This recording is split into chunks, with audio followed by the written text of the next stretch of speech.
Você vai ouvir agora a história As Aventuras de Pinóquio. Capítulo 3. Gepeto, ao voltar para casa, começa a fabricar a marionete e lhe dá o nome de Pinóquio, as primeiras molecagens da marionete. A casa de Gepeto era uma salinha térrea, na qual entrava luz pelo vão debaixo da escada. A mobília não poderia ser mais simples. Uma cadeira bamba, uma cama meio ruim de dormir, uma mesinha toda capenga. Na parede do fundo havia uma lareira com fogo aceso, mas o fogo era uma pintura e ao lado estava pintada uma panela que fervia alegremente e expelia uma nuvem de fumaça que parecia de verdade. Assim que entrou em casa, Gepeto logo pegou as ferramentas e pôs-se a entalhar o boneco de pau. Que nome darei a ele? Disse a si mesmo. Eu vou chamá-lo de Pinóquio. Esse nome lhe dará sorte. Eu conheci uma família inteira de Pinóquios uma vez. O pai Pinóquio, a mãe Pinóquia, os garotos Pinoquinhos.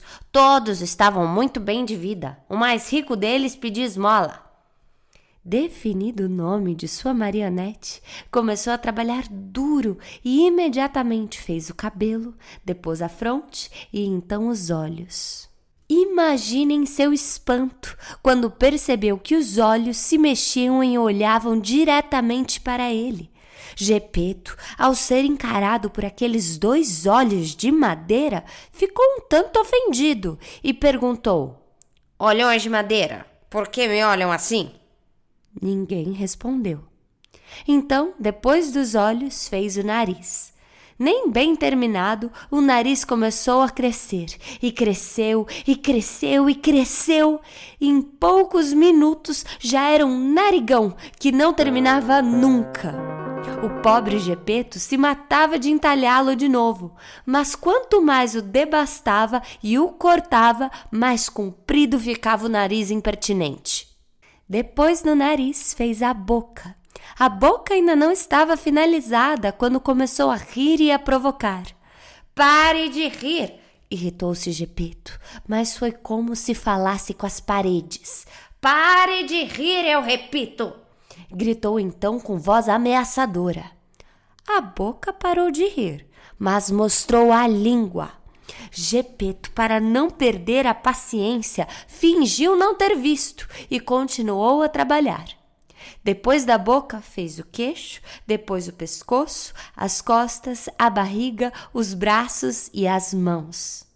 Assim que terminou as mãos, Gepeto sentiu sua peruca sendo arrancada de sua cabeça. Olhou para cima e o que viu? A peruca amarela nas mãos da marionete. Pinóquio, devolva imediatamente a minha peruca! Mas o Pinóquio, em vez de entregar a peruca, a colocou em sua própria cabeça, quase sufocando-se com ela. Gepeto ficou aflito e melancólico como nunca na vida, diante daquele comportamento insolente. Encarou o Pinóquio e disse: Filho levado, ainda nem está terminado e já falta com respeito ao seu pai. Mau garoto, muito mau! Enxugou as lágrimas. Faltava fazer as pernas e os pés. Quando terminou os pés, estes chutaram Gepeto na ponta do nariz. Ai, eu mereço, disse a si mesmo. Devia ter pensado melhor antes. Agora é tarde. Então colocou a marionete no chão para que ela andasse pela sala. As pernas do Pinóquio ainda estavam muito rijas e ele não conseguia se movimentar. Por isso, Gepeto o levou pela mão para que aprendesse a dar um passo após o outro. Quando as pernas amaciaram, o Pinóquio começou a andar sozinho e a correr pela sala, até que saiu pela porta da casa e fugiu para a rua. O coitado do Gepeto seguiu sem conseguir alcançá-lo.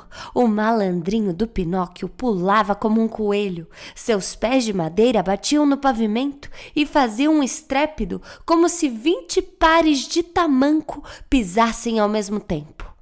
Pega! Pega! gritava Gepeto, mas as pessoas na rua, ao verem o boneco de madeira que corria como um animal selvagem, paravam encantadas pela cena difícil de acreditar. E riam, e riam, e riam. No final das contas, um guarda ouviu toda aquela barulheira e pensou que era um potro dando coices no patrão. E a passos largos correu até o meio da rua, decidido a impedir que o caso tomasse maiores dimensões. Pinóquio, ao avistar o guarda que bloqueava a rua ao longe, teve a grande ideia de surpreendê-lo e passar por debaixo de suas pernas, o que não deu muito certo. O guarda, sem se mover nenhum tiquinho, agarrou o boneco com toda gentileza pelo nariz. Era um narigão enorme, perfeito para ser apanhado por guardas. E entregou-o a Gepeto, que, para ser sincero, queria mesmo era dar um bom puxão de orelha nele. Mas imaginem como Gepeto ficou quando, ao procurar pelas orelhas, não as encontrou. Sabem por quê? Na ânsia de esculpi-lo logo, esqueceu-se completamente das orelhas. Então, pegou-o pela mão e disse, balançando a cabeça ameaçadoramente enquanto o levava: "Vamos já para casa, e quando chegarmos, pode ter certeza, vamos ter uma boa conversa sobre isso." O Pinóquio, com essa ameaça, jogou-se no chão e não quis mais caminhar. Enquanto isso, curiosos começavam a se aglomerar ao redor deles. Alguns diziam uma coisa, outros discordavam. "Coitadinho do boneco", comentavam alguns. "Tem razão em não querer voltar para casa? Olha que homem rabugento."